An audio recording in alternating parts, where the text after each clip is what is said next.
भारत में जितने भी लोग हैं, मैं आपसे हाथ जोड़ के विनती करता हूं, कोरोना गया नहीं है भाई साहब। आप प्लीज अनलॉक होते होते खुद को अनलॉक मत करिए।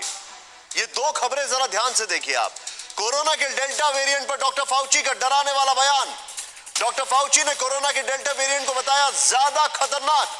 ब्रिटेन में सबसे ज्यादा संक्रामक साबित हो रहा है डेल्टा वेरिएंट। डॉक्टर फाउची ने कहा डेल्टा वेरिएंट से बचने के लिए जल्द वैक्सीनेट होने की जरूरत। डॉक्टर फाउची ने कहा अमेरिका में डेल्टा वेरिएंट के 6%, ब्रिटेन में 60% मामले मिले हैं।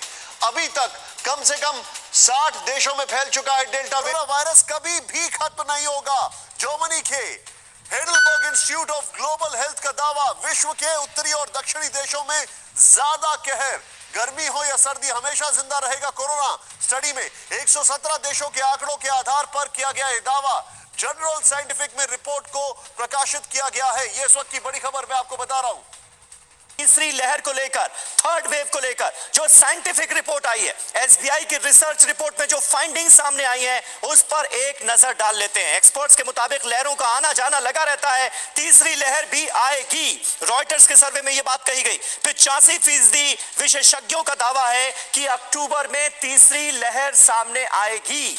हालांकि ये साफ तौर पर कहा गया है एसबीआई की रिपोर्ट में कि अगस्त में आएगी, सितंबर में इसका पीक होगा। अलग अलग राय है। 3 विशेषज्ञों ने कहा अगस्त सितंबर के बीच तीसरी लहर आएगी। रॉयटर्स के सर्वे में यह बात सामने आई। कुछ एक्सपर्ट्स के मुताबिक नवंबर से फरवरी तक थर्ड वेव आएगी।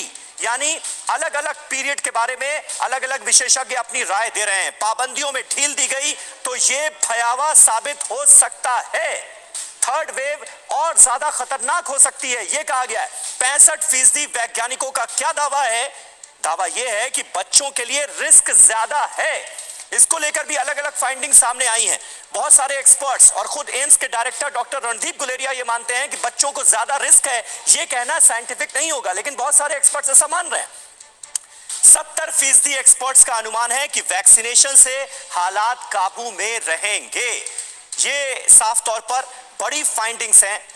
और इस बीच एक अहम खबर आपको बता दें, जिसका हमने थोड़ी देर पहले जिक्र भी किया, कि लॉकडाउन हटते ही पहाड़ों पर पर्यटकों की भारी भीड़ किस तरह से उमड़ आई है, इस पर एक नजर डालते हैं। शिमला मनाली में सैलानियों की तादाद बढ़ी है।